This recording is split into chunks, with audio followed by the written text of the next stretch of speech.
जय हिंद दोस्तों। अब अपने स्टार्ट करेंगे हीट इंजन, हीट पंप और रेफ्रिजरेटर के बारे में। ठीक है, तो ये समझने से पहले हमें समझना पड़ेगा थर्मोडायनेमिक्स का फर्स्ट नियम और सेकंड नियम। तो चलते हैं हम थर्मोडायनेमिक्स का फर्स्ट नियम और सेकंड नियम समझेंगे। ठीक है, तो फर्स्ट नियम थर्मोडायनेमिक्स का जो फर्स्ट नियम है ये क्या कहता है? थर्मोडायनेमिक्स का फर्स्ट नियम कहता है कि जो पूरे ब्रह्मांड की एनर्जी है वो क्या है? संरक्षित है, यानी कांस्टेंट है। तो ना तो हम एनर्जी को उत्पन्न कर सकते और ना ही उसे नष्ट कर सकते। ना तो एनर्जी को उत्पन्न किया जा सकता और ना ही नष्ट किया जा सकता।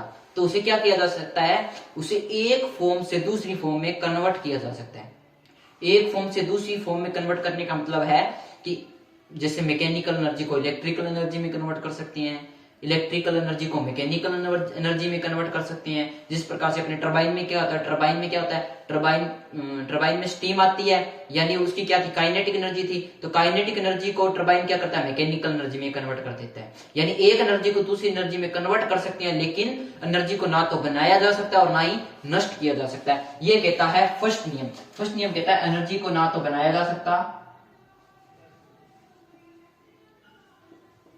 एनर्जी को ना तो बनाया जा सकता और ना तो बनाया जा सकता और ना ही एनर्जी को क्या किया जा सकता है?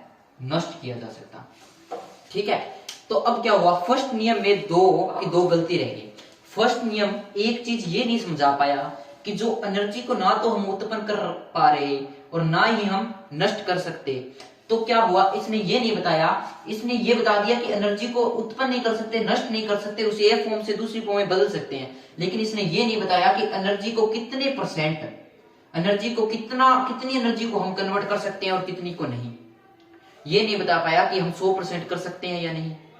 ठीक है, तो इसने ये नहीं बताया कि एनर्जी को कन्वर्ट कितने परसेंट तक हम कर सकते हैं, कितनी एनर्जी कन्वर्ट कर सकते हैं। और दूसरा क्या नहीं बताया इसने? दूसरा ये नहीं बताया कि एनर्जी की जो डायरेक्शन होगी वो कहां से कहां होगी, यानी हाई टेम्परेचर से लो टेम्परेचर की तरफ होगी या लो टेम्परेचर से हाई टेम्परेचर की तरफ होगी। तो इसके लिए आना पड़ा थर्मोडायनेमिक्स के सेकंड नियम को। अब थर्मोडायनेमिक्स का सेकंड नियम क्या कहता है? थर्मोडायनेमिक्स के सेकंड नियम में दो कथन है। एक तो है केल्विन प्लांक का नियम, एक तो है केल्विन प्लांक का नियम, और दूसरा है क्लेसियस का नियम। दूसरा है क्लेसियस का नियम। देखो, केल्विन प्लांक ने क्या बताया? केल्विन प्लांक ने यह बताया कि किसी भी एनर्जी को दूसरी एनर्जी में कन्वर्ट करना है तो वो 100% नहीं हो सकती। 100% एनर्जी को हम दूसरी एनर्जी में कन्वर्ट नहीं कर सकते। यानी ऐसी कोई डिवाइस बनाना असंभव है जो साइकिल में कार्य करे। ऐसी कोई डिवाइस बनाना असंभव है जो साइकिल में कार्य करे और वो 100% वर्क में बदल दे एनर्जी को। यानी एनर्जी को 100% वर्क में कोई भी डिवाइस बदल नहीं सकती। तो एनर्जी को क्या नहीं किया जा सकता? 100% वर्क में नहीं बदला जा सकता। और क्लेसियस ने क्या कहा? क्लेसियस ने इसकी डायरेक्शन बता दी। क्लेसियस कहता है कि एनर्जी का फ्लो हाई टेम्परेचर से लो टेम्परेचर की तरफ अपने आप होता है। हाई टेम्परेचर से लो टेम्परेचर की तरफ अपने आप होता है। यदि हमें लो टेम्परेचर से हाई टेम्परेचर की तरफ एनर्जी का फ्लो करवाना है तो हमें क्या करना पड़ेगा? वर्क करना पड़ेगा। क्या करना पड़ेगा? वर्क करना पड़ेगा। ठीक है, तो इसने कहा कि एनर्जी का फ्लो हाई टेम्परेचर से लो टेम्परेचर की तरफ तो क्या हो जाएगा? अपने आप हो जाएगा। और लो टेम्परेचर से हाई टेम्परेचर की तरफ यदि हमें फ्लो करवाना है तो हमें क्या करना पड़ेगा? वर्क करना पड़ेगा। और इसमें हमें क्या मिलेगा? वर्क मिलेगा। इसमें हमें वर्क मिलेगा और इसमें वर्क करना पड़ेगा। अब हम समझते हैं हीट इंजन, हीट पंप और रेफ्रिजरेशन। अब देखो हीट इंजन के बारे में। हीट इंजन क्या है? हीट इंजन जो है ये केल्विन प्लांक के कथन पर आधारित है। केल्विन प्लांक के कथन पर आधारित है। केल्विन प्लांक के कथन पर। केल्विन प्लांक का कथन क्या कहता था? केल्विन प्लांक ने कहा था कि एनर्जी को ना तो उत्पन्न किया जा सकता है और ना ही नष्ट किया जा सकता है, उसे एक फॉर्म से दूसरी फॉर्म में कन्वर्ट किया जा सकता है। जैसे देखो, अपने जो गाड़ियों में इंजन होता है उसमें क्या करते हैं? अपने पेट्रोल या डीजल को जलाते हैं। ठीक है, तो उसकी एनर्जी को हम किस में कन्वर्ट करते हैं? मैकेनिकल एनर्जी में। यानी गाड़ी मूव हो रही है तो मैकेनिकल एनर्जी में कन्वर्ट किया, तो एनर्जी को एक फॉर्म से दूसरी फॉर्म में कन्वर्ट कर दिया। ठीक है, तो अब हीट इंजन में क्या होता है? एनर्जी को एक फॉर्म से दूसरी फॉर्म में कन्वर्ट किया जाता है। तो एनर्जी को क्या किया जाता है? एक जगह से लिया जाता है जिसे बोलते हैं हीट सोर्स। हीट सोर्स से इसे लिया जाता है और उसके बाद में क्या किया जाता है? इस एनर्जी को कन्वर्ट किया जाता है मैकेनिकल एनर्जी, यानी एक तरह से वर्क वर्क में कन्वर्ट किया जाता है। यहां लगा है इंजन, ठीक है। हीट सोर्स यानी जो हम पेट्रोल जला रहे हैं, डीजल जला रहे हैं, वो है हमारा हीट सोर्स। इसका टेम्परेचर सबसे ज्यादा होता है, यानी टी हायर टेम्परेचर होता है। यहां से हमने उष्मा ले ली QH उष्मा ले ली। QH उष्मा क्या करेगी, कुछ उष्मा को क्या कर देगा ये इंजन, वर्क में बदल देगा। QH उष्मा से कुछ उष्मा को क्या कर देगा, वर्क में बदल देगा, यानी शाफ्ट को घुमा देगा। और कुछ एनर्जी को या कुछ उष्मा को क्या कर देगा, सलाइंसर के द्वारा क्या भेज देगा, बाहर। अब जो उष्मा बाहर जाएगी वो थी QL, कुछ उष्मा को कहां भेज दिया, बाहर। तो इसे हम बोल देते हैं सिंक में, एक तरह से सिंक में भेज दी। तो हीट इंजन क्या करता है, हाई टेम्परेचर वाले रिजर्वायर से यानी हीट सोर्स से हीट लेगा, उसको कुछ क्या करेगा, वर्क में बदल देगा, और कुछ को बाहर फेंक देगा। यानी ये चीज हमें किसने बताई थी, ये चीज बताई थी केल्विन प्लांक का जो नियम था, सेकंड नियम है केल्विन प्लांक का नहीं। उसने कहा था कि एनर्जी को 100% वर्क में तो हम बदल ही नहीं सकते। 100% वर्क में नहीं बदला, तो देखो 100% वर्क में नहीं बदला, कुछ एनर्जी कहां गई, बाहर वातावरण में चली गई।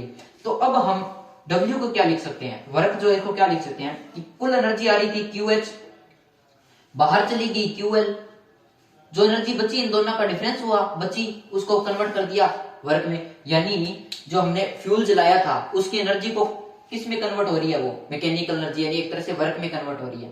तो यहां हमें क्या मिल रहा है, हीट इंजन से वर्क मिल रहा है, और बाकी जो हीट बची उसे कहां भेज दिया, बाहर भेज दिया। अब हीट पंप और रेफ्रिजरेटर में देखो क्या होता है। हीट पंप का मतलब क्या होता है, हीट पंप कहां यूज होता है, जैसे हमें किसी सिस्टम यानी किसी जगह का तापमान बाहरी तापमान से ज्यादा रखना है तो यूज होगा हीट पंप। यदि हमें किसी जगह का तापमान बाहरी तापमान से कम रखना है तो यूज होगा रेफ्रिजरेटर। यानी जो फ्रिज होता है ये हमारा रेफ्रिजरेटर की तरह काम करता है, ये रेफ्रिजरेटर ही होता है फ्रिज, ठीक है। तो अब देखो हीट पंप में क्या होगा, हीट पंप में देखो सिस्टम क्या होता है, हीट पंप क्या करेगा, हीट पंप जो सिस्टम है उसका जो तापमान है हमें ज्यादा रखना है। ज्यादा रखने के लिए हमें क्या करना पड़ेगा, बाहर से ताप लाना पड़ेगा और उसके अंदर डालना पड़ेगा। बाहर से ताप लाएंगे और उसके अंदर डालेंगे, यानी लो टेम्परेचर से हम हीट को उठाएंगे और कहां डालेंगे, हाई टेम्परेचर वाले में। तो ये था हाई टेम्परेचर, इसका टेम्परेचर था हाई और यहां था टेम्परेचर लो, यहां लो था। और यहां हमने एक डिवाइस लगा दी जिसे बोला हमने हीट पंप। हीट पंप, ये हीट पंप ने क्या किया, TL से उष्मा लेगा QL, यहां से इसने QL उष्मा उठाई और किसे दे दी, सिस्टम को, जहां का टेम्परेचर हमें बढ़ाना था, यानी यहां भेज दी QH। TL उठाई आगे भेज दी, ठीक है। और तब हमें क्या करना पड़ेगा, अब देखो क्लेसियस ने कहा था कि एनर्जी का फ्लो हाई टेम्परेचर से लो टेम्परेचर की तरफ तो अपने आप हो सकता है, लेकिन हमें लो से यदि हाई की तरफ करवाना पड़े तो हमें क्या करना पड़ेगा, वर्क करना पड़ेगा। तो हमने किया वर्क। अब पंप पे जब वर्क किया जाता है तो हम एटमॉस्फेयर से उष्मा उठाते हैं और किधर दे देते हैं, सिस्टम के अंदर, ठीक है। और रेफ्रिजरेटर में क्या होता है, रेफ्रिजरेटर में क्या करना है, अंदर का ताप हमें क्या करना है, कम करना है, ठीक है, अंदर का ताप कम करना है। तो अब वो जो सिस्टम है ये सिस्टम होगा, यानी यहां का ताप हमें क्या करना है, कम करना है, और बाहर का ताप हमें क्या करना है, बढ़ाना है। तो ये बाहरी वातावरण हो गया और ये क्या हो गया हमारे लिए, अब सिस्टम हो गया, ठीक है। और यहां हमने डिवाइस लगा दी रेफ्रिजरेटर। तो अब हमें क्या करेंगे, हम यहां से हीट उठाएंगे और कहां ले जाएंगे, वातावरण में। अब यहां से हीट उठा के वातावरण में लेके जाएंगे तो यहां हीट की होगी कमी, तो ये जगह हो जाएगी ठंडी। इस प्रकार यहां क्या किया, यहां से हीट उठाई और यहां ले गए तो ये हो गया गर्म, ये गर्म हो गया। तो हमें यही करना था, यहाँ गर्म करना था और यहाँ ठंडा करना था। यहाँ हमने गर्म कर दिया, यहाँ क्या कर दिया, ठंडा कर दिया। तो अब यहां से हीट उठाएंगे, QL हीट उठाई, रेफ्रिजरेटर पे हमने कार्य किया, उल्टी प्रोसेस है तो कार्य करना पड़ेगा। और यहां पे हमने कार्य किया और हीट भेज दी हमने बाहर। तो ये होता है हीट इंजन, हीट पंप और रेफ्रिजरेटर, ठीक है। इस प्रकार से ये दोनों तीनों डिवाइस जो है वर्क करती है। तो यहां देखो हाई टेम्परेचर से लो टेम्परेचर की तरफ एनर्जी का फ्लो अपने आप होता है, तो हमें वर्क मिला। यहां क्या हुआ, इस जगह का टेम्परेचर हमें ज्यादा रखना था तो वर्क करना पड़ा। यहां क्या हुआ, यहां का टेम्परेचर हमें कम रखना तो हमें वर्क करना पड़ा, ठीक है। अब देखो हम निकालते हैं हीट इंजन की इफिशियंसी।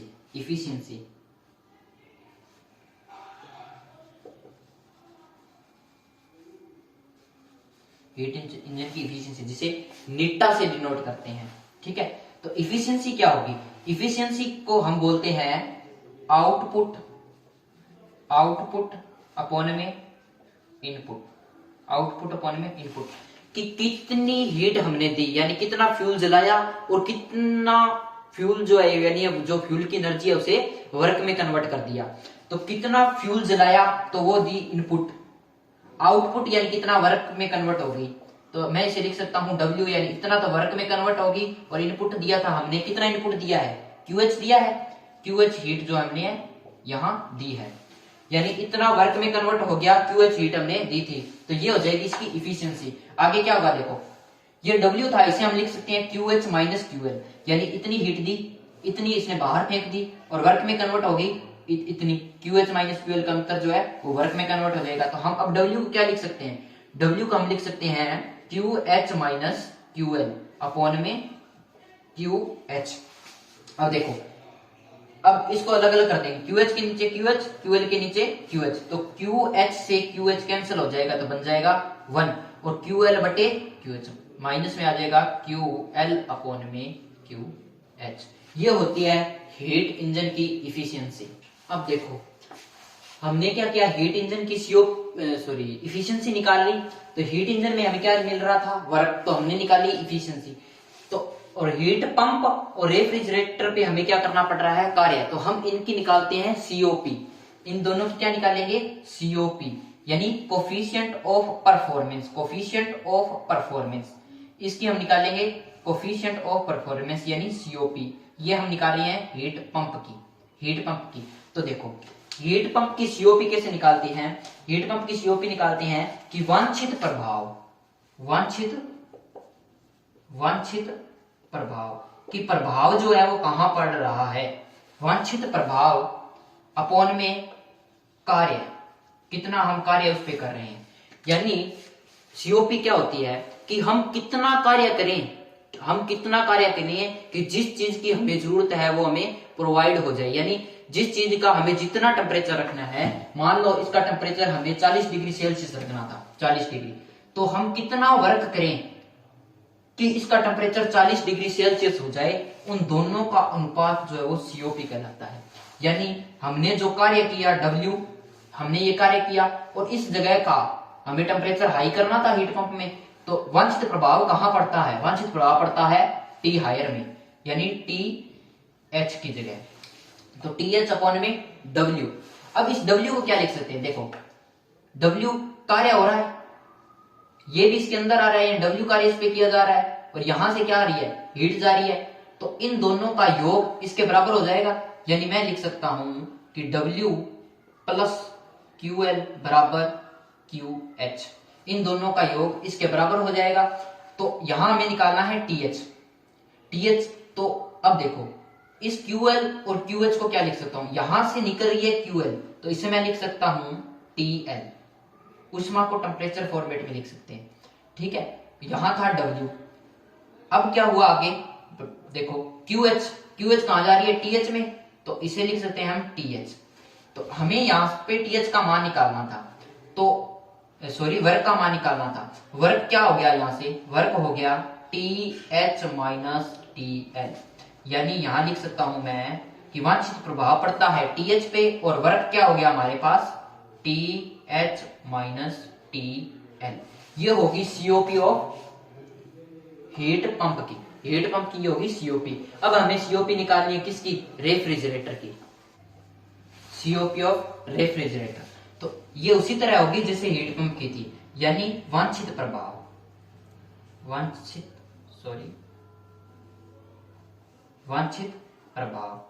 यानी जो रेफ्रिजरेशन का इफेक्ट है वो कहां पड़ेगा, तो रेफ्रिजरेशन का इफेक्ट यहां कहां पड़ रहा है, यहां से हीट निकली थी और यहां जा रही थी, यानी इस जगह को हमने क्या किया था, ठंडा किया था, यानी वांछित प्रभाव या रेफ्रिजरेशन इफेक्ट, या फिर रेफ्रिजरेशन इफेक्ट कहां पड़ता है, यहां, ठीक है। और हमने वर्क इनपुट कितना दिया, वर्क इनपुट कितना दिया, तो हमने वर्क इनपुट दिया है इतना, यानी इसे हम क्या लिख सकते हैं, ये भी इधर जा रहा है, ये भी इधर, और ये बाहर निकल रहा है, यानी इन दोनों का योग इसके बराबर, यानी मैं यहां पे W प्लस QL बराबर लिख सकता हूं QH के।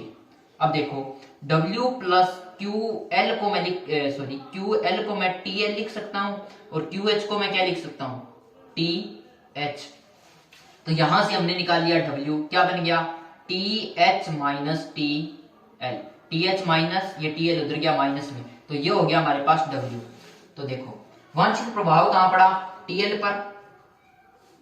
वर्क इनपुट क्या था, T H minus T L, T H minus T L, ये हमारी होती है सीओपी ऑफ रेफ्रिजरेटर। अब देखो सीओपी क्यों निकालते हैं, सीओपी से हमें यह पता चल जाता है कि यहां का टेम्परेचर, जैसे हमें 0 डिग्री सेंटीग्रेड रखना है, मानो कि हमें यहां का टेम्परेचर यदि 0 डिग्री सेंटीग्रेड रखना है तो हमें कितना वर्क करना पड़े कि यहां का टेम्परेचर जो है वो 0 डिग्री सेंटीग्रेड हो जाए। कितना वर्क हम करें कि यहाँ का टेम्परेचर 0 डिग्री सेल्सियस हो जाए, तो इसके लिए निकालते हैं सीओपी।